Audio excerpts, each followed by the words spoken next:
2024 के लोकसभा चुनाव में बीजेपी के लिए यूपी कितना महत्वपूर्ण है, इस बात का अंदाजा इसी से लगाया जा सकता है कि जब जेपी नड्डा को 1 वर्ष के लिए और राष्ट्रीय अध्यक्ष बनाया गया तो सबसे पहले वो उत्तर प्रदेश में आ रहे हैं और उसमें भी पूर्वांचल आ रहे हैं। यानी उनकी जो पहली रैली हो रही है वो गाजीपुर में हो रही है। हमारे साथ उत्तर प्रदेश सरकार पूर्व उप मुख्यमंत्री और एमएलसी डॉक्टर दिनेश शर्मा जी हैं। हाल ही में दिल्ली में जो राष्ट्रीय कार्य समिति की बैठक हुई इसमें वो भी शामिल है। डॉक्टर साहब, ये बहुत महत्वपूर्ण है बीजेपी के लिए उत्तर प्रदेश, इसीलिए जेपी नड्डा जी जब फिर से अध्यक्ष बने तो सबसे पहला दौरा यूपी का ही कर रहे हैं। नहीं, आज वो बंगाल भी गए हैं और उत्तर प्रदेश भी वो आते रहते हैं। उत्तर प्रदेश महत्वपूर्ण तो ही है, ये मिनी भारत है और मिनी भारत के साथ साथ इस प्रदेश का जो प्रतिनिधित्व कर रहे हैं वो देश के प्रधानमंत्री कर रहे हैं और देश के प्रधानमंत्री यहाँ से सांसद हैं, तो उत्तर प्रदेश की तो विशेष चिंता स्वाभाविक है। लेकिन उत्तर प्रदेश जिस प्रकार से डेवलप हो रहा है, $1 ट्रिलियन की इकोनॉमी की तरफ जिस तेजी के साथ उत्तर प्रदेश बढ़ रहा है वो एक उदाहरण पूरे देश के लिए बन रहा है। और राजनीतिक इक्वेशन की जहाँ तक बात है, बीजेपी कभी जात की राजनीति, संप्रदाय की राजनीति नहीं। मोदी जी ने भी आपने उनके भाषण को देखा होगा जो आप लोग प्रचारित कर रहे हो, सबको साथ में लेकर चलने का और छोटे छोटे लोगों के एकत्रित करने का, संग्रहित करने का, उनका डेवलप करने का, गरीब कल्याण योजना को चलाने का जिस प्रकार से उनके मन में आकांक्षा है, मैं समझता हूँ कि उत्तर प्रदेश का भविष्य उज्जवल है। और नौजवानों के लिए तो खास तौर से कहूँगा कि रोजगारों की बाढ़ आने वाली है।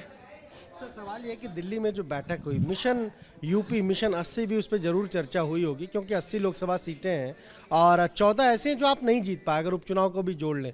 उस पर खास फोकस है क्योंकि गाजीपुर भी आप हार गए थे और वहीं पर पहली जनसभा हम कहें मिशन 2024 का आगाज़ जेपी नड्डा वहीं से कर रहे हैं। अब ये आप देख सकते हो कि रामपुर हम हारे थे, आजमगढ़ हम हारे थे, हमने दोनों जीता है।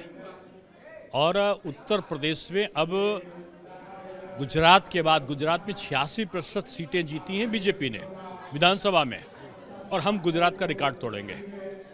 हमारा जो लक्ष्य है भारतीय जनता पार्टी उत्तर प्रदेश का, वो है कि हम अब की आज तक के उत्तर प्रदेश के इतिहास में सिंगल लार्जेस्ट पार्टी बनने का नहीं, बल्कि सबसे ज़्यादा सीट जीतने का रिकॉर्ड जो है वो उत्तर प्रदेश में अब की कायम होगा ऐसा।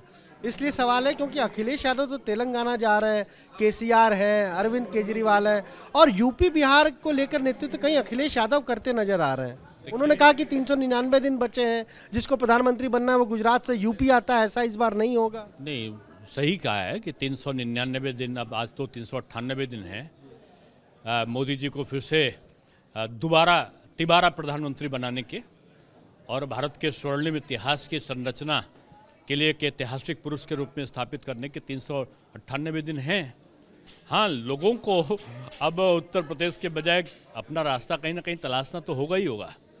अब तो क्रूज बोट भी बनवा दिया हमारी सरकार ने और क्रूज बोट लंबे लंबे टूर पर लेके जा रही पर्यटन के।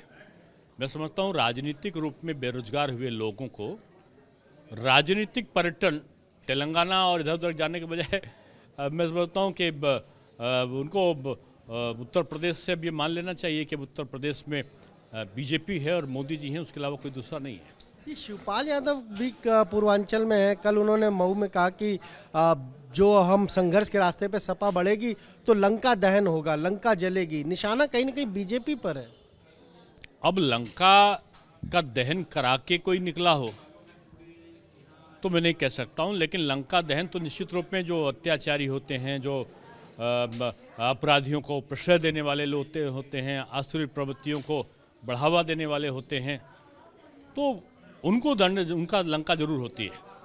और ढा रहे हैं योगी जी, बुलडोजर किस पे चल रहा, माफियाओं पे चल रहा है, बुलडोजर किस पे चल रहा, अपराधियों पे चल रहा है। तो पहले से आसुरी प्रवृत्ति की मानसिकता की लंका को ढा रहे हैं। अब दूसरा कोई सहयोग करना चाहता तो आ जाए।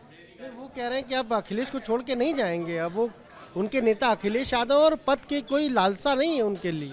नहीं, मैं किसी के बारे में टिप्पणी क्यों करूं कि इसी का कोई अपनी राजनीतिक उद्देश्य होगा, लेकिन बीजेपी के पास कैडर बेस कार्ड करता है और बीजेपी के पास में जातिवाद और परिवारवाद नहीं है। एक कुनबा नहीं है जिसके लिए काम करे। बीजेपी का कुनबा उसकी जनता है, उसका कार्यकर्ता है, और उसके बल पर वो उत्तर प्रदेश में इतिहास रचने जा रही है। सर, एक आखिरी सवाल है, ये जो रेसलिंग फेडरेशन में मचा हुआ है बवाल, खिलाड़ी आरोप लगा रहे हैं, प्रियंका गांधी वाड्रा ने ट्वीट किया, जयंत चौधरी ने ट्वीट किया, और कहीं ना कहीं जो अध्यक्ष हैं ब्रिजभूषण शरण सिंह, उन पर निशाना साधा है, सरकार पर निशाना साधा है। मैं देखिए, विपक्ष का काम निशाना साधना है। सरकार की गतिविधियां आपने देखिए, कुछ समय का इंतजार करिए। सरकार निष्पक्ष है, और सरकार की खेल प्रोत्साहन नीति के कारण ही आज इतने गोल्ड मेडल खिलाड़ियों के प्रोत्साहन के कारण ही आ रहे हैं, चाहे देश में हो, चाहे प्रदेश में हो, चाहे ओलंपिक में हो, चाहे एशियन गेम में हो। सरकार खिलाड़ियों के प्रति संवेदनशील है, और निश्चित रूप में अभी प्रतीक्षा कीजिए भी सरकार सक्रिय है। तो ये आपने सुना क्या कहना है डॉक्टर दिनेश शर्मा का। साफ तौर पर वो कह रहे हैं कि जिस तरीके से उत्तर प्रदेश में बीजेपी की तैयारी है, पहली बार यानी जो विधानसभा के चुनाव में गुजरात में बीजेपी ने जितनी सीटें हासिल की, लगभग कुछ वैसा ही पैटर्न रहेगा, उसी तरह की तैयारी है, और 80 में 80 का जो लक्ष्य है बीजेपी उसे पूरा करेगी। वहीं अखिलेश यादव के आरोपों पर उनका साफ तौर पर कहना है कि अगर किसी को राजनीतिक पर्यटन पर जाना है तो तेलंगाना जरूर जाने की ज़रूरत नहीं है, बल्कि जो क्रूज चल रहे हैं उसमें सवार होकर कहीं पर भी जा सकते हैं। कैमरा जीतन के साथ अनुभव शुक्ला, AP गंगा, लखनऊ।